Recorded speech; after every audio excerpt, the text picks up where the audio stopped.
కనీస సమోదేవో నభూతో నభవిష్యతి. కలియుగ ప్రత్యక్ష దైవము, ఆశ్రిత భక్త కల్పవృక్షము, భక్తుల కొంగు బంగారమైన తిరుమల శ్రీ వెంకటేశ్వర స్వామి వార్ల కరుణా కటాక్ష వీక్షణాలు భక్తులకందరికీ లభించాలని సత్ప్రార్థన గావిస్తూ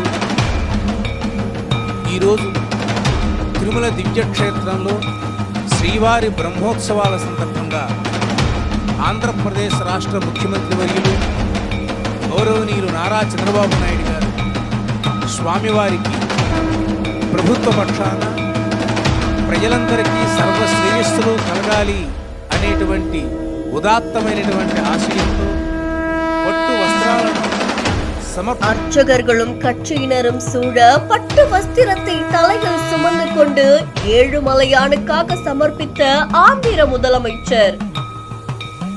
அரசு சார்பில் திருப்பதி பெருமாளுக்காக கொடுக்கப்பட்ட பட்டு வஸ்திரம். திருப்பதியில திருப்பதி தேவஸ்தானத்தால நிறுவப்பட்ட வகுளமாதா அப்படின்ற சமையலறை ஆந்திர பிரதேச முதல்வரான சந்திரபாபு நாயுடு அவர்களால சனிக்கிழமை திறந்து வைக்கப்பட்டிருக்கு. இதுக்காகவே வெள்ளிக்கிழமை இரவு கோவிலுக்கு வந்து தங்கியிருக்காங்க. 9 நாள் வருடாந்திர பிரம்மோத்சவத்தோட முதல் நாள்ல திருமலை தெய்வமான வெங்கடேச பெருமாளுக்கு மாநில அரசு சார்பில் பட்டு வஸ்திரம் வழங்கப்பட்டிருக்கு.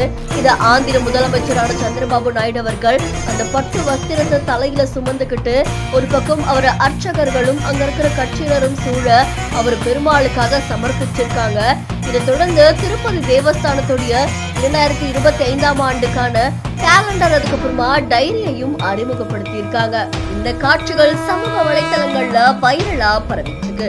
இது தொடர்பான உங்களுடைய கருத்துக்களை கமெண்ட்ல சொல்லுங்க. மேலும் செய்திகளுக்கு பிஹைண்ட் நியூஸ் ஃபாலோ பண்ணிக்கோங்க.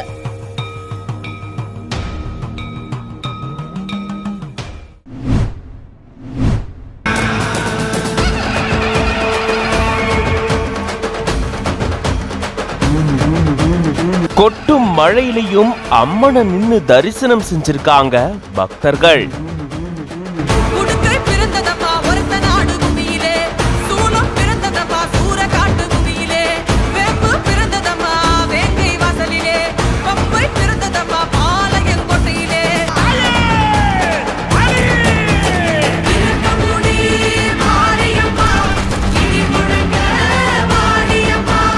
ஊஞ்சல் உற்சவத்துல அம்மன் எழுந்தருள பல்லாயிரக்கணக்கான பக்தர்கள் மழையும் பொருட்படுத்தாம வரிசையில நின்னு அம்மனை வழிபட்டிருக்காங்க. விழுப்புரம் மாவட்டம் மேல்மலையனூர்ல இருக்கக்கூடிய பிரசித்தி பெற்ற அங்காளம்மன் கோயில்ல ஒவ்வொரு மாத அமாவாசை அப்பையும் சிறப்பு வழிபாடுகள் நடத்தப்படும்.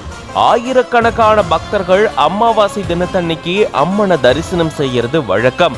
அதுலயும் புரட்டாசி மாத அமாவாசை ரொம்பவே சிறப்பான ஒரு நாள். இந்த நிலையில தான் தமிழகம் மட்டும் இல்லாம பக்கத்து மாநிலங்கள்ல இருந்தும் பல பக்தர்கள் அம்மனை தரிசனம் செய்யறதுக்காக வந்திருக்காங்க. அதிகாலையில இருந்தே நடை திறக்கப்பட்டு பால், தயிர், பன்னீர், சந்தனம் உட்பட பல்வேறு வாசனை திரவியங்களை கொண்டு சிறப்பு அபிஷேக பூஜைகள் செய்யப்பட்டுட்டு வருது. இரவு 10:30 மணி அளவுல கோயில் வழக்கப்படி உற்சவர் அங்காளம்மன் ஊஞ்சல் மண்டபத்துக்கு கொண்டு வரப்பட்டு அமாவாசை ஊஞ்சல் உற்சவம் வெகு விமர்சையா நடத்தப்பட்டிருக்கு. அப்போ மழை கொட்டி தீர்த்த நிலையில கொட்டும் மழையும் பொருட்படுத்தாம பல்லாயிரக்கணக்கான பக்தர்கள் அம்மனை தரிசனம் செஞ்சிருக்காங்க. சுமார் 400க்கும் மேற்பட்ட போலீசார் பாதுகாப்பு பணியில ஈடுபட்டிருந்திருக்காங்க. பல்வேறு ஊர்கள்ல இருந்து வரதுக்காக சிறப்பு பேருந்து வசதியும் ஏற்பாடு செய்யப்பட்டிருக்கு. இப்படி கொட்டும் மழையிலையும் அம்மனை தரிசனம் செஞ்சுட்டு போயிருக்காங்க பக்தர்கள். இது பத்தின உங்களோட கருத்துக்களை கமெண்ட்ஸ்ல சொல்லுங்க. மேலும் பல செய்திகளுக்கு பிஹைண்ட் நியூஸ் பேஜை ஃபாலோ பண்ணிக்கோங்க.